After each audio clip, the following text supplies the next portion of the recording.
Grace Hopper, Queen of Computer Code, written by Lori Walmark, illustrated by Katie Wu. Software tester, workplace jester, order seeker, well-known speaker, gremlin finder, software minder, clever thinker, lifelong tinker, cherished mentor, ace inventor, avid reader, naval leader, rule breaker, chance taker, troublemaker, amazing grace. Grace leaned back in her chair and yawned. Once again, she had worked far into the night writing computer code. Grace's latest computer program, one to guide Navy missiles, was almost complete. All that was left was to check her work. Grace reviewed the code line by line, making sure she hadn't made any mistakes. When she finished, Grace set down her pencil and frowned. The last section of her program, a bit of code that multiplied numbers, looked familiar. She checked back through her work and found she had written that same code before, over and over and over again. Grace snorted. What a colossal waste of time. There had to be a better way. Why not make the computer do the work? Computers were good at doing boring jobs. I was lazy as all get out. I never want to do anything over again. She figured out a way to store pieces of a program, like her multiplication code, inside the machine. When she needed to use that code in another program, all Grace had to do was tell the computer where to find it. The computer then joined together the many bits of code into one complete program. No one had ever done that before. Grace was the first. Even as a child, Grace loved to tinker with gadgets and learn new ideas. She wanted to understand how things worked so she could make them better. When Grace was 7, she unscrewed the back of her alarm clock and took a peek. She reached in and spring! Out popped a spring, followed by several gears, one across the floor and under her bed. Grace scooped up the parts and tried to put them back together. No matter which piece she put where, she couldn't get the clock to run. She needed another clock she could study, one that still worked. Grace sprinted from room to room, clock by clock. She fiddled with gears and springs, levers and pins. She arranged them this way and that. 7 clocks later, 7-year-old Grace understood what made clocks tick.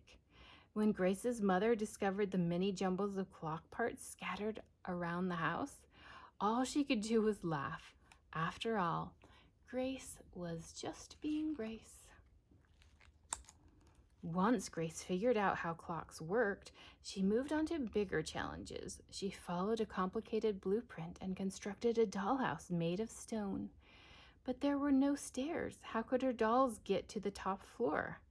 If you've got a good idea and you know it's going to work, go ahead and do it. Not a problem for the junior engineer Grace. She opened her toy construction kit and laid out everything she'd need. Nuts, bolts, metal pieces, and an electric motor.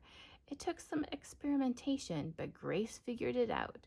Now her dolls had an elevator to go upstairs. Grace delighted in learning difficult concepts. The harder the better. While her schoolmates wore frilly dresses and learned to be young ladies, Grace studied math and science.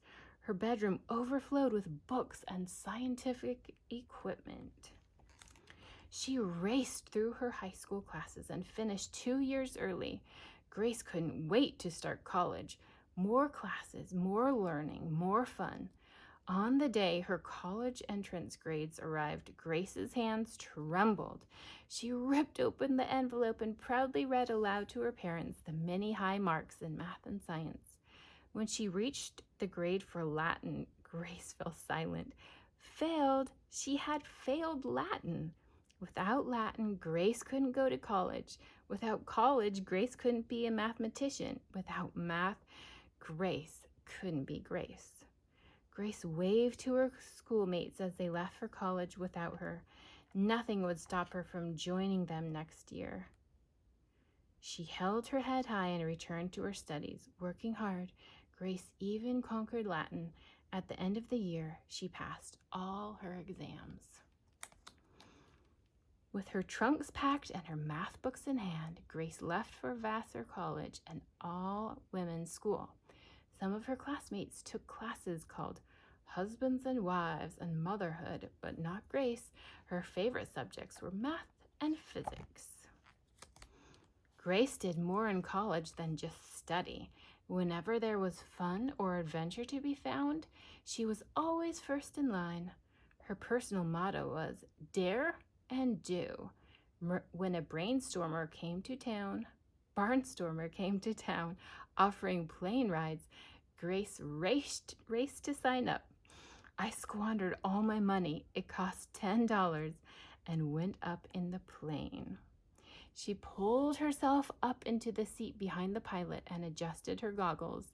With a deafening roar, the propeller sputtered into action. The biplane rattled across the field and lifted off. With each loop-the-loop through the air, Grace's grin grew wider and wider.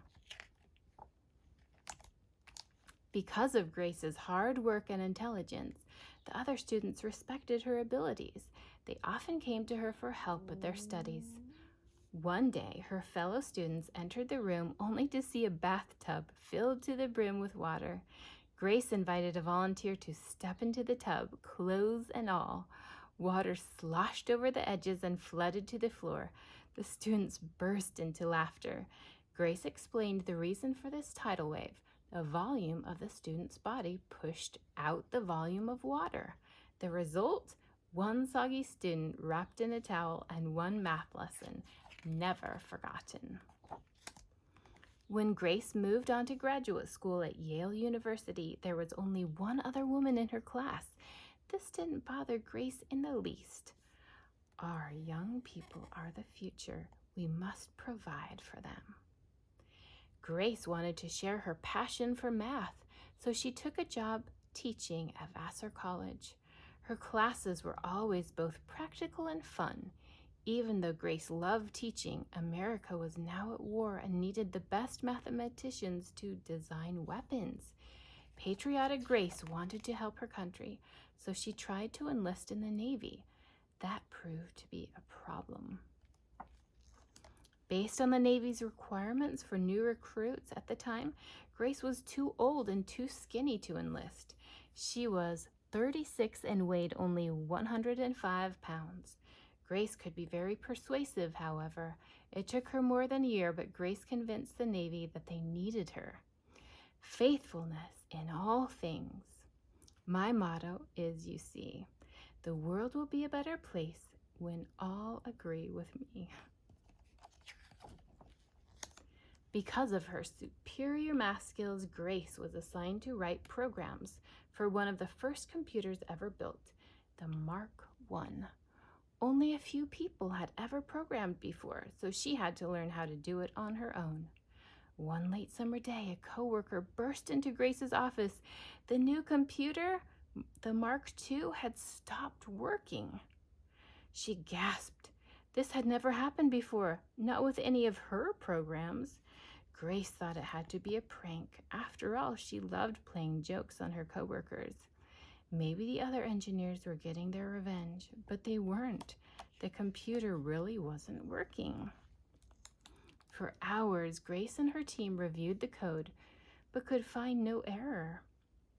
It was as if the green ceramic gremlin that always sat at Grace's office had come to life and sneaked into the machine to make mischief.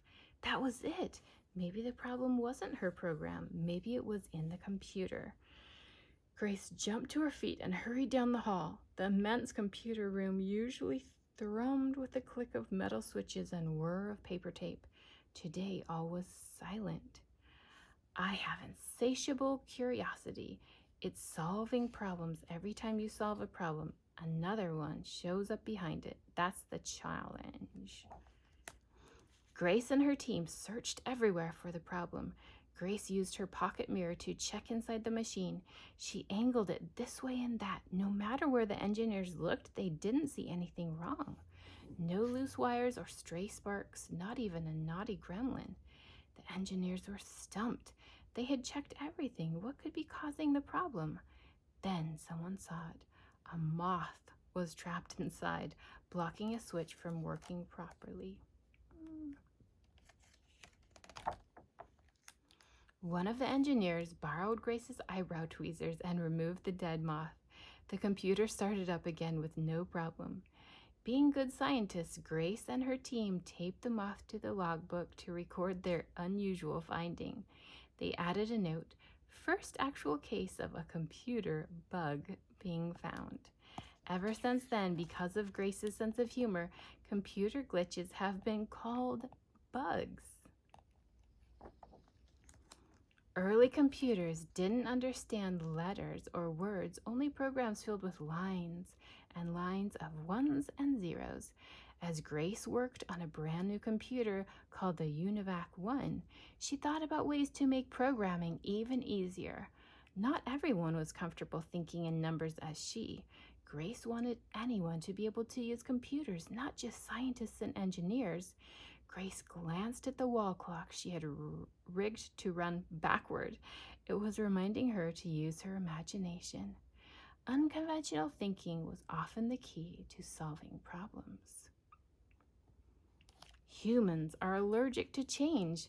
They like to say, we've always done it this way. I try to fight that. To allow her brain a chance to consider new ideas, Grace took a break from programming. She doodled cartoons of gremlins and dragons and other fantastical creatures. While she drew, she asked herself questions. Why should people have to learn computer language? Why couldn't computers learn people language? They could. Grace invented a program that let people use words to tell the computer what to do. Her program, named Flowmatic, included simple English commands like multiply. Flowmatic translated multiply and the other commands into instructions the computer could understand. Let people write their programs in English. It was common sense. This was much easier than programming pages of ones and zeros. With the help of Grace's program, she and her coworkers were able to write code more quickly and with fewer errors. When Grace was 60 years old, the Navy forced her to retire. They said she was too old to serve. It was the saddest day of my life. Within a few months, they realized their mistake and asked her to return for a short 6-month assignment. This short assignment lasted for 20 years. Grace, now an admiral, finally retired from the Navy for the second time. At age 80, for almost 50 years, Grace Hopper, the queen of computer code, dedicated her life to solving computer problems. No wonder people called her Amazing Grace.